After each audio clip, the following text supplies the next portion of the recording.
Namo Buddhaya. Ada hal yang menarik dan suatu keistimewaan dari Guru Agung Buddha Gotama. Sebelum Siddhartha menjadi Buddha, beliau adalah putra raja.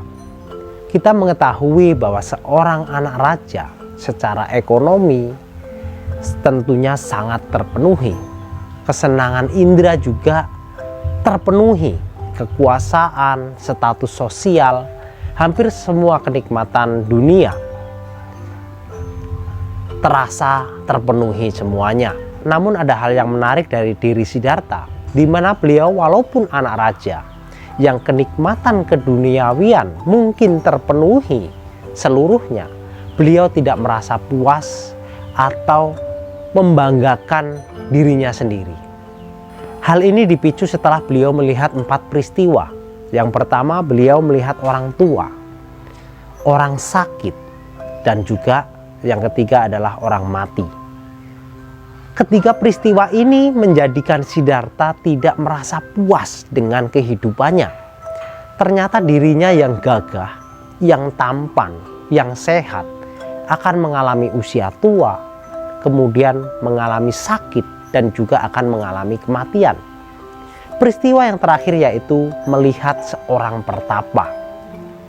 Kusirnya menjelaskan kepada Siddhartha bahwa pertapa yang dilihatnya adalah orang yang sedang berusaha mencari obat untuk mengatasi usia tua, sakit, dan kematian. Nah, dari melihat 4 peristiwa ini kemudian Siddhartha meninggalkan kehidupan sebagai seorang putra raja. Yang misalnya Siddhartha tidak meninggalkan kerajaan untuk menjadi Buddha atau menjadi pertapa, beliau adalah seorang pewaris tunggal, menjadi pengganti ayahnya, yaitu menjadi raja, karena beliau adalah putra mahkota. Ini yang menarik, yang tidak mudah dilakukan oleh manusia biasa. Pada zaman sekarang banyak orang yang sangat mengagung-agungkan bagaimana caranya menjadi seorang pemimpin, pemimpin suatu kelompok. Bahkan dengan cara manipolitik pun akan dilakukan untuk menjadikan dirinya menjadi seorang pemimpin. Tetapi berbeda dengan Siddhartha Gautama, beliau sanggup meninggalkan kenikmatan dunia untuk menjadi pertapa, meninggalkan apa yang dimilikinya, kekuasaan dan seterusnya, ditinggalkan untuk menjadi seorang pertapa, menyiksa diri di hutan. Inilah yang tidak mudah dilakukan oleh kebanyakan masyarakat kita, dilakukan oleh manusia biasa. Keistimewaan yang kedua dari Guru Agung Buddha Gotama yaitu beliau adalah seorang Sammasambuddha.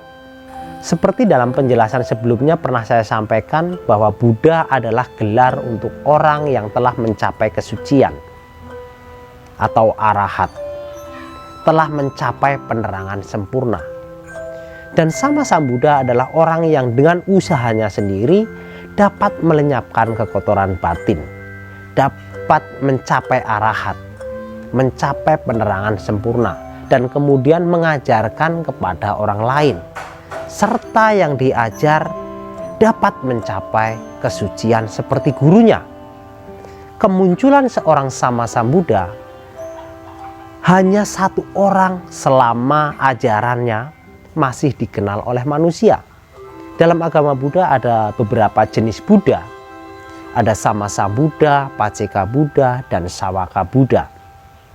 Pacceka Buddha adalah orang yang mencapai penerangan sempurna juga dengan usaha sendiri. Tetapi Pacceka Buddha tidak mengajarkan Dhamma, dan kemunculannya banyak orang.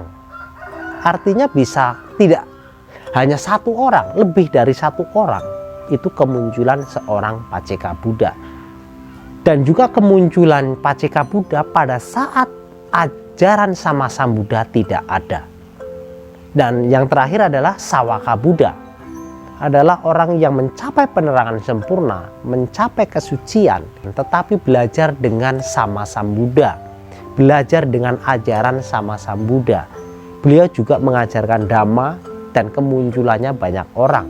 Misalnya pada zaman saat ini, zaman sekarang ini muncul seorang arahat atau orang yang sudah mencapai kesucian arahat. Beliau juga disebut sebagai Buddha dan jenisnya adalah Sawaka Buddha karena belajar dengan ajaran Sama Sambuddha.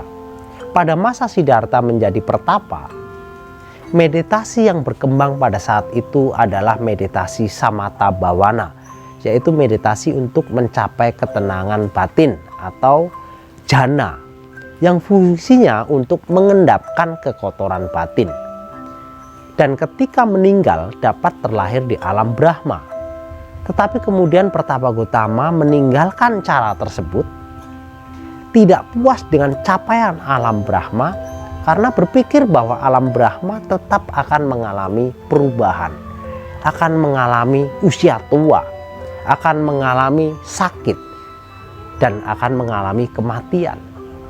Kemudian beliau meninggalkan dua orang gurunya dan belajar sendiri, dan pada akhirnya beliau menemukan apa yang beliau cita-citakan dengan praktek meditasi Vipassana Bhavana, yaitu beliau dapat merealisasikan nibbana atau mencapai kesucian, melenyapkan seluruh kekotoran batin dan tidak akan pernah terlahir di alam manapun juga.